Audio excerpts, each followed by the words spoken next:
যদি সেদিন রাতে শাপলার স্টেজে হজরত শেষ পর্যন্ত অবস্থান না করতেন, তাহলে আজকে আমরা শাপলার কথা বলার মতো মুখ আমাদের হয়তো থাকতো না। হজরত সেখানে অজু করে স্টেজে উঠেছেন। হজরত চাইলে পারতেন, বারবার খবর এসেছে যে আপনি স্টেজ থেকে নেমে আসেন, গোলাগুলি হবে, দেখতেছেন লাইট বন্ধ হয়ে গিয়েছে, গোলাগুলি হচ্ছে, কিন্তু তারপরে স্টেজ থেকে নামেন নাই। বলছেন যে এরা সবাই তো রাসূলের মহব্বতে এখানে এসেছে, দুনিয়ার কোনো উদ্দেশ্যের জন্য এই শাপলা চত্বরে মানুষগুলো আসে নাই, শুধু একমাত্র আল্লাহ রাসূলের ভালোবাসায় এসেছে। এই মানুষগুলোকে রেখে আমি একা কোথায় চলে যাব? এদেরকে কার কাছে রেখে যাব? যে সুস্থ মানুষটা হেঁটে হেঁটে স্টেজে এসেছে, তারপর থেকে আর কখনো হাঁটার সে তৌফিক হয় নাই। এত জুলুম, এত নির্যাতন স্টিনুল্লাহ চালিয়েছে যে বর্ণনা করার মতো না। ডিবির কেশব চক্রবর্তী বারবার তখন বলেছে যে তোকে এমন ভাবে টর্চার করবো যে তুই আর দাঁড়াইতে পারবি না। সে রিমান্ডের পর থেকে এখনো কোনোদিন 5 ওয়াক্ত নামাজ দাঁড়িয়ে পড়তে পারি নাই। তো আল্লাহর কাছে জেলে প্রতিদিন দোয়ায় বলেছি, মালিক যে হাতে আর যে পায়ে এই জালেমরা বেড়িয়ার হ্যান্ডকাপ পড়িয়েছে, মালিক তুমি জাহান্নামের বেড়িয়ার হ্যান্ডকাপ পড়াইও না। আজকে সবচেয়ে বেশি মনে পড়তেছে আমাদেরকে, আমার কাছে, হয়তো আপনাদের কাছে মনে পড়ার কথা, আমাদের সবার হৃদয়ের স্পন্দন কায়েদে মিল্লাত আল্লামা জুনায়েদ বাবনগরীর কথা। আজকে যদি হযরত জীবিত থাকতেন অবশ্যই অনেক খুশি হইতেন এবং আমাদের জন্য সবচেয়ে বড় সাপোর্ট থাকতো হযরত। কারণ আমাদের বড়দের মধ্য থেকে, আমাদের আকাবিদ থেকে যিনি সবচেয়ে বেশি দিন ইসলাম কায়েম করার জন্য, আল্লাহর জমিন আল্লাহর দ্বীন প্রতিষ্ঠার জন্য যিনি সবচেয়ে বেশি মেহনত করতেন এবং মনে প্রাণে সেটাকে লালন করতেন, যারা আপনার কাছ থেকে দেখেছেন বা হুজুরের চিন্তা চেতনা আদর্শ নীতি আদর্শ থেকে দেখেছেন যে হযরত কীভাবে দ্বীনের জন্য, দ্বীন ইসলাম রক্ষার্থে কীভাবে আপোষহীন যে ভূমিকা হযরত রেখে গিয়েছেন। আজকে আমরা শাপলার কথা বলি, যদি সেদিন রাতে শাপলার স্টেজে হযরত শেষ পর্যন্ত অবস্থান না করতেন, তাহলে আজকে আমরা শাপলার কথা বলার মতো মুখ আমাদের হয়তো থাকতো না। হযরত সেখানে অজু করে স্টেজে উঠেছেন। হযরত চাইলে পারতেন, বারবার খবর এসেছে যে আপনি স্টেজ থেকে নেমে আসেন, গোলাগুলি হবে, দেখতেছেন লাইট বন্ধ হয়ে গিয়েছে, গোলাগুলি হচ্ছে, কিন্তু তারপরে স্টেজ থেকে নামেন নাই। জোর করে ছাত্ররা ধরে স্টেজ থেকে নেমে নিয়ে এসেছেন। বলছেন যে এরা সবাই তো রাসূলের মহব্বতে এখানে এসেছে, দুনিয়ার কোনো উদ্দেশ্যের জন্য এই শাপলা চত্বরে মানুষগুলো আসে নাই, শুধু একমাত্র আল্লাহ রাসূলের ভালোবাসায় এসেছে। এই মানুষগুলোকে রেখে আমি একা কোথায় চলে যাব? এদেরকে কার কাছে রেখে যাব? ওনাদের যে অবস্থা হবে আমারও একই অবস্থা হবে, ওদেরকে রেখে আমি কোথায় যাব? শেষ পর্যন্ত নামেন নাই, জোর করে নামানো হয়েছে। যে সুস্থ মানুষটা হেঁটে হেঁটে স্টেজে এসেছে, তারপর থেকে আর কখনো হাঁটার সে তৌফিক হয় নাই।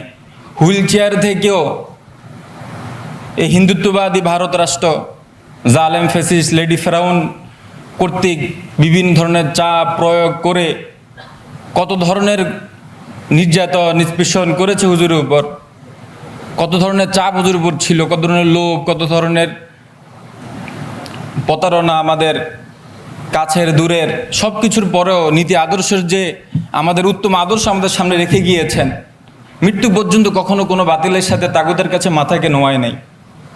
আমরাও যারা হযরতের উত্তরসূরিরা আছি, হযরতকে ভালোবাসি, হযরতের নীতি আদর্শকে ফলো করি, আমাদেরকেও তো অনেক ভাই এখানে সামনে আছে, আমি দূর থেকে লেকচার শুনেছি, অনেকে দেখছি বিভিন্ন মামলায় রিমান্ড, জুলুম, নির্যাতন সহ্য করেছে। আমার উপরও হেফাজতের মামলায় গ্রেপ্তার করেছে, 8টি মামলা দিয়েছে সন্ত্রাস দমন বিরোধী আইন অর্থাৎ জঙ্গি মামলা। একে একে এগুলোর জন্য প্রায় 1 মাস রিমান্ডে অমানসিক নির্যাতন রিমান্ড সহ্য করেছি। সেগুলো বলার মতো সময় এখানে নেই। আল্লাহ যদি হায়াতে সুযোগ দেয় হয়তো বলার সুযোগ হবে। তো এখনও যদি আমাদেরকে বিভিন্ন ধরনের আবারও যদি দিন ইসলাম কায়েমের জন্য ডাক আসে, রক্ত দিতে হয়, আমরা কি আমাদের মামলা মোকদ্দমা এগুলোর দিকে তাকিয়ে আমরা কি পিছপা হয়ে যাব? আমাদের কি পিছু হওয়ার সুযোগ আছে? নবীর দিন ইসলাম রক্ষার্থে আমাদের তো মৃত্যুর শেষ শ্বাস পর্যন্ত আমাদেরকে সেই কোরবানি দিয়ে যেতে হবে। আমাদের চেষ্টা তো আমাদের করে যেতে হবে, আমরা যতটুকু পারি আমাদের চেষ্টা আমাদের করে যেতে হবে। আমাদের এইটাই তো আদর্শ, এটাই তো আমাদের কাজ। তো আমি আপনাদের থেকে আশাবাদী থাকবো আর আপনার কাছে দোয়া চাই, আল্লাহ যেন পরিপূর্ণ সুস্থতার নিয়ামত দান করে। প্রতিদিন সকালে উঠলে মনে হয় যে আরেকটা দিন মনে হয় নতুন করে হায়াত পেয়েছি, প্রতি মুহূর্তে মনে হয় এখনই মনে হয় সময় শেষ। এত জুলুম, এত নির্যাতন স্টিনুল্লাহ চালিয়েছে যে বর্ণনা করার মতো না। ডিবির কেশব চক্রবর্তী বারবার তখন বলেছে যে তোকে এমনভাবে টর্চার করবো যে তুই আর দাঁড়াইতে পারবি না। আমাদের তো কোনো অপরাধ ছিল না, তারপরেও তারা তাদের এজেন্ডা বাস্তবায়নের জন্য বারবার বলেছি যে আমাদের কি অপরাধ একটা বলেন।